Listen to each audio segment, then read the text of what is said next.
Hindi, wala gagawin dyan.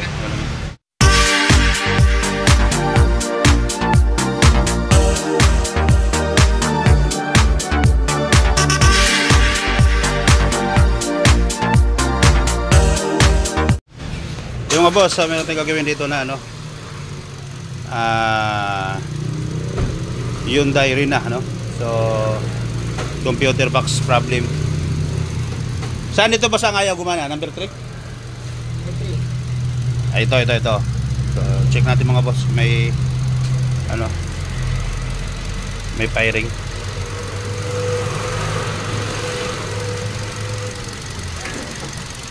Wala reaction. Ngayon i-scan natin.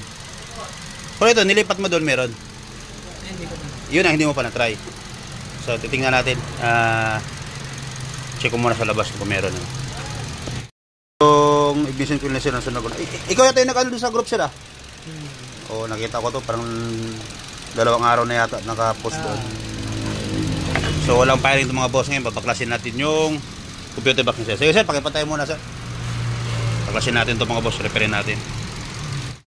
Mga boss, so nakalasan natin yung ECU ni sir dito sa Hyundai Rena. So, repairin natin.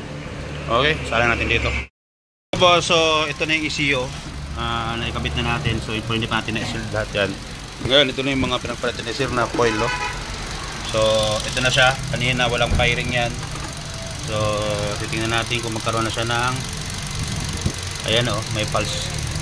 So, kanina puting-puti. Ano yan? Green lang yan. Angat natin. Ayan, may laputok na. Okay, so ulit tayo sa loob. Burahin na natin ngayon yung check engine. So, may check engine siya mga boss. So, ayan yung check engine. Burahin na natin yan. Okay, scan na tayo.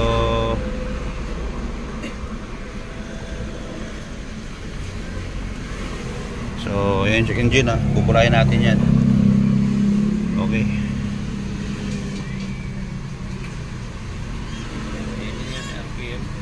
Ayan, cylinder 3 misfire, yun yan nakikita mga boss. Ngayon bubuhayin natin, patayin natin yung makina.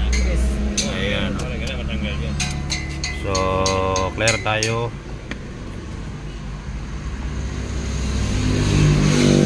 Ayan na, dapat pag-start na wala yung mga boss.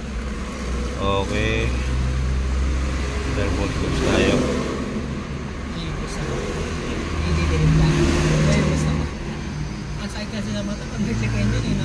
Yun, no present fault. So, start natin.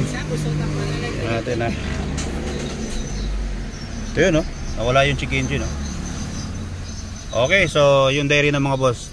Solve natin problema ni sir, misfire, no? So, kung may katanungan kayo mga boss, pwede kayo tumawag o kaya mag-message kayo sa page. Yun lang, thank you. Yung mga boss, so okay na itong yung diary na, no? Sa misfire. Ito na naman isa, yung accent ni sir, misfire din. So, pagkalabas ito, pasok natin itong Hyundai accent na yan, ganun. Para silang problema, ano, para magkaiba yung pangalan ng sasakyan nila. Okay? Aircon, malamig na rin. Ayan lang. Thank you.